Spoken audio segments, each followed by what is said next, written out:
My name is Evelyn, and I'm 38 years old. I was raised by a devoted single mother after my father passed away when I was in kindergarten. Despite our financial struggles, my mother, brother, and I found joy and contentment in our small family unit. Growing up in these circumstances, I developed frugal habits that carried into adulthood. Even when I began earning a decent salary, I eventually married Albert, a wealthy man I met through mutual friends. He was kind and introduced me to a lifestyle I had never imagined. However, our marriage quickly revealed stark differences in our views on money and gender roles. Albert envisioned a traditional home where I would take on the role of a homemaker, while I was deeply committed to maintaining my career and financial independence. Before we married, Albert had hinted at his preference for me to adopt traditional domestic roles. I made it clear, however, that I wanted to continue working, at least until we decided to start a family. He reluctantly agreed, and we proceeded with our wedding. But after the marriage, the reality of juggling a full-time job and household responsibilities became overwhelming. While I worked tirelessly both at the office and at home, Albert settled comfortably into the role of a traditional husband. He contributed nothing to the household chores, coming home each evening to relax while I managed everything. This imbalance began to strain our relationship, and I found myself questioning if this was all our union had to offer. Even as my dissatisfaction grew, I hesitated to express my feelings. I feared Albert might pressure me to quit my job entirely. I naively hoped that having children might strengthen our bond, but as the distance between us deepened, I started doubting the feasibility of starting a family. One evening, I finally broached the topic with Albert, suggesting that we consider having children. At 32, I was acutely aware of the ticking biological clock, but Albert's response was dismissive and cutting. "Kids? You're already so tired from work. How would you manage raising children?" His words stung, marking the beginning of a downward spiral in our marriage. A few weeks later, as I was preparing to leave for a business trip, Albert surprised me by wishing me well and hinting at a big surprise when I returned. For a fleeting moment, I felt a flicker of hope, but when I arrived home, my world was turned upside down. The locks had been changed. Confused and alarmed, I called Albert, only to be greeted with shocking news. He had filed for divorce. Even more devastating, he revealed that he had secretly married his lover. He accused me of marrying him for his money and demanded I relinquish any claim to our shared property. I refused to be intimidated. When Albert attempted to pressure me into signing documents that would waive my rights, I insisted on a fair and mutual agreement. This led to tense confrontations, during which Albert belittled my financial status and mocked my upbringing. He even threatened to discard my belongings. Several days later, Albert called me in a panic. "What have you done?" he demanded. "What are you talking about?" I asked, puzzled by his frantic tone. "They've kicked me out of the apartment," he exclaimed, his voice trembling. "You're still staying there?" I replied calmly. "That's technically trespassing. It's a new month, and I'm no longer listed as a tenant." "But it's my place," Albert protested. "Actually," I reminded him, "it was a company apartment." Albert's carefully curated world began to unravel, exposing the lies and betrayal that had defined our marriage. As I moved forward, I found strength in reclaiming my independence and leaving behind a relationship that had only brought me pain. "I'm the leaseholder, so obviously, you can't stay there now," Albert argued, his tone smug. "That's ridiculous," I shot back, struggling to keep my composure. "Albert, how could you think it's okay to force me out without proper notice? As the leaseholder, you don't have absolute control over the property. It's a rental, not your personal asset. You can't just change the locks at will." Albert snorted dismissively. "I thought I made it clear, it was my lease agreement, but whatever. The property technically belongs to the apartment manager, not me, so I didn't need their permission to change the locks."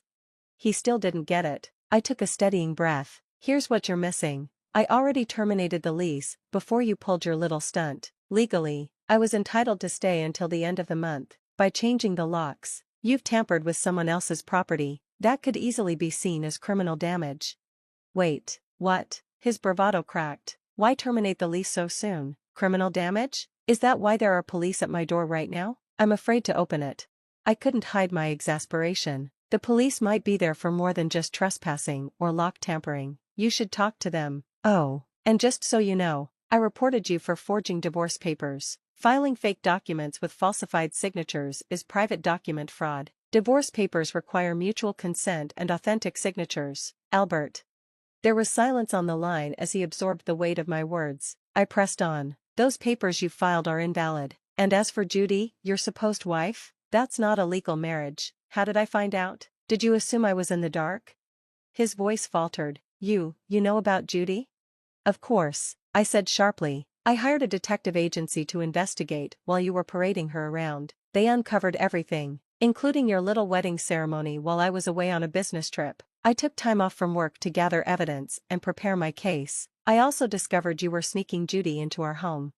Albert was utterly silent now, likely feeling the walls close in. After a long pause, he stammered, Please don't tell Judy I'm still married to you." I couldn't help the small, bitter laugh that escaped me. Why would I? It's not my responsibility to clean up your mess. But here's a reality check. Since you committed adultery while still legally my husband, Judy is now liable for compensation. I've already sent her a demand for reparation via express delivery. She didn't know you were married, did she? Too bad. At this point, I can't retract the claim even if I wanted to. Albert's breath hitched audibly. She hasn't called me yet, so maybe she hasn't seen it. She will soon, I said coolly, and by the way, you might want to deal with the police instead of worrying about Judy. I'll ignore the police, he blurted, panic creeping into his voice. I'm going to Judy's house now to intercept the letter before she or her family sees it. He hung up abruptly. I smiled grimly, knowing his efforts would be futile. The letter was sent as registered mail and addressed solely to Judy. Even if he intercepted the postman, he wouldn't be able to claim it. Several hours later, Albert called again, sounding utterly defeated. He recounted his failed attempt. I was there when the postman arrived. Judy answered the door and signed for the letter before I could stop her. She opened it right in front of me. And? I asked, feigning casual disinterest. She read it, he mumbled, his voice hollow. She threw me out of her house. Good luck, Albert, I said curtly before hanging up. I'll take that envelope, Albert demanded from the postman. And who are you? You don't live here, do you? The postman asked, his tone skeptical. I practically live here. I'm married to Judy, so I have the right to receive her mail, Albert replied, his voice laced with desperation. That's not how it works, the postman said flatly. This is registered mail, and it's addressed to Judy. I can only hand it to her. Just give it to me, Albert insisted, his frustration growing. If you're that eager, you can ask Judy for permission, the postman said firmly, unmoved by Albert's demands. At that moment, Judy stepped outside, her face puzzled by the commotion. What's going on here? She asked, her eyes darting between Albert and the postman. Albert, why are you making all this noise? This envelope is for you, Judy, the postman explained, handing her the registered letter. Sorry for the disturbance, but this man insisted on taking it. Judy took the envelope, clearly baffled. A demand for reparation? She read aloud, her confusion deepening. Albert, what's this about? You were married? Albert paled and fumbled for an excuse. It's nothing serious, just my ex-wife being spiteful. She's a little unpredictable, he said, forcing a weak smile. I didn't want to bring it up because it's embarrassing, but I was divorced a long time ago. Judy crossed her arms, unconvinced. If that's true, why is she demanding reparation? If you were divorced before we met, this shouldn't even be an issue. Albert hesitated. She's probably just upset that I moved on and got remarried, he muttered, trying to dismiss the matter. But his excuses fell apart when Judy found my contact details in the envelope and decided to call me directly. Our conversation left no room for doubt. I explained everything, Albert's affair, the invalid divorce papers, and even the elaborate wedding ceremony they had held while he was still legally married to me. I also informed her that the marriage registration hadn't been submitted yet. Albert had apparently planned to file it on April Fool's Day, though he hesitated because he wasn't sure the divorce had been finalized. Judy was stunned by the revelation. Albert, realizing the situation was spiraling out of control, hastily left her house. A few hours later, he called me, sounding desperate. He begged to meet at a nearby cafe to discuss the matter further. When I arrived, Albert immediately launched into a plea. Evelyn, please withdraw the reparation claim. Let's just pretend we've been separated for a long time and are officially divorced. I'll apologize to Judy and tell her I kept it a secret because I was embarrassed. Maybe I can fix this. I stared at him, unimpressed. Do you think I'm still desperate to stay married to you? I was already planning to file for divorce, but since you cheated, you'll pay reparation, I said firmly. You're just trying to extort money from me. Typical, Albert snapped, his frustration boiling over. What do you even want? To ruin my life? I leaned back, maintaining my composure. You don't seem to understand your position. If I say no, you can't marry Judy, your bigamous status will be exposed, and that will cause you even more problems. So, yes, you'll pay reparation, and we'll finalize the divorce. Albert sighed, defeated. Fine, I'll pay. Let's get this over with, he grumbled. Just sign the divorce papers and let me go. And about the property division? I asked, raising an eyebrow. Or are you planning to fight me on that too? Reparation should be enough, he snapped. We already agreed to waive property division, so let's make it official and be done with it. Good, at least you're not being completely unreasonable, I said with a faint smile. We went to a public notary, where we formalized the terms of our divorce, including the reparation and property division. After completing the paperwork, we headed to City Hall to submit the final documents, officially ending our marriage. As we left City Hall, I glanced at Albert one last time. Well, that's it. No more property disputes, no more entanglements. I hope you've learned something from all this, I said, my voice calm but firm. Albert didn't respond, he simply walked away, his shoulders slumped in defeat. I watched him go, feeling a sense of closure and relief. I tried to keep the conversation light. What are you saying, that I'm the one benefiting here? By the way, do you even have assets after paying me reparations? Judy will also claim damages. You know, she even mentioned charging you for the wedding expenses. Albert retorted dismissively, that's impossible. I'm marrying Judy. She can't claim damages. We're divorced now, so there should be no problem. He was still entangled in his fantasy, refusing to face reality. Albert, you committed marriage fraud. You had a wedding while still legally married to me. Do you really think Judy still believes your story? I asked, incredulous at his denial. Marriage fraud? That's ridiculous. Judy will believe me, he insisted, though doubt was creeping into his voice.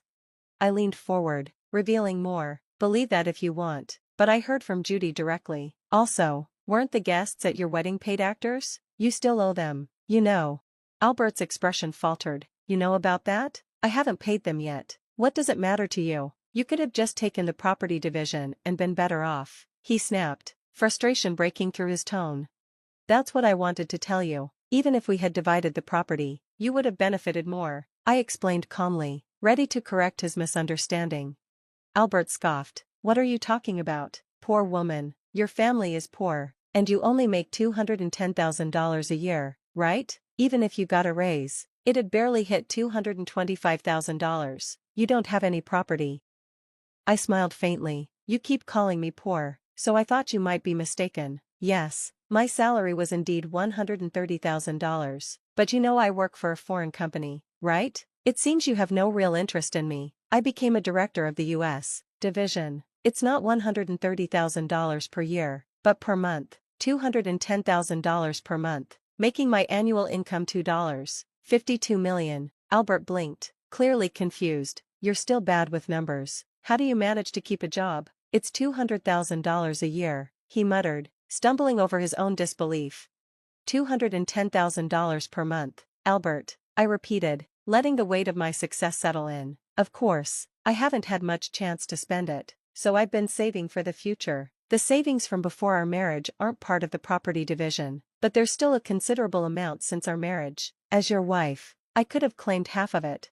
Albert's bravado crumbled. I'll get the divorce papers corrected. Are you okay? After all this, do you think I'd gladly undo the divorce if you had that much money? You don't need to claim reparations, right?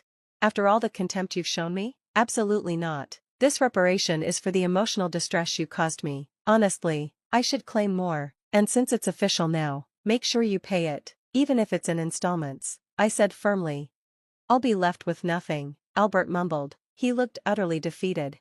And don't think about going back to that apartment. Your belongings have already been moved to your parents' house. You thought you had few belongings, because I moved most of them beforehand. Were you really that indifferent to notice? I continued, driving the point home.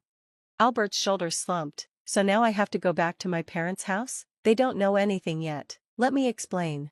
Don't bother. I've already told them everything. It's only right to explain why we're divorcing. Oh, and your father said, don't ever step over our threshold again, I said, cutting him off. Overwhelmed, Albert sank into his seat, and I left the cafe. Later, I heard he caused a scene at the police station. Ignoring my advice, he returned to the apartment, sitting aimlessly until the manager called the police. He was taken away, though it wasn't clear whether it was for trespassing, falsifying divorce papers, or obstructing public duties. Eventually, his parents took responsibility for him. After speaking with me and learning about Judy, they decided apologizing to her family and paying damages was the priority. They went to Judy's house, knelt before her family, and settled everything, even covering the wedding expenses. Despite this, I decided to pursue legal action against Albert for forging the divorce papers. He offered a settlement, but I didn't withdraw the lawsuit. I wanted him to understand the gravity of his actions. With everything handed over to my lawyer, the process wasn't too burdensome for me. In the end, Albert was convicted. His company fired him for being absent without leave. He ended up working at a relative's construction company, living in a basic shed-like structure without electricity, subsisting on just $6 a day for food, which his father deducted from his earnings. His parents were more stringent than I expected, determined to have him repay every debt before asking him to leave. As for me, after the divorce was finalized, I was offered a position at our company's head office overseas. Accepting the offer, I moved abroad, relieved to distance myself from Albert's potential interference. Work dominated my life at first, but a pleasant surprise awaited me. I entered a new relationship with a foreign executive at the head office. Things progressed quickly, and I am now pregnant, with plans to marry soon. I've been open with my partner about my past and my tumultuous relationship with Albert. He has been nothing but supportive. We've discussed plans for co-parenting, with him taking paternity leave while I return to work after maternity leave. His cultural perspective on sharing parenting responsibilities has been refreshing and transformative. Having endured so much turmoil with my ex-husband, I finally feel like I'm on the path to true happiness. My experience taught me that while divorce isn't always the desired outcome, enduring in silence is never a virtue. Honest discussions can lead to meaningful resolutions, and sometimes, divorce is a necessary step toward a better life.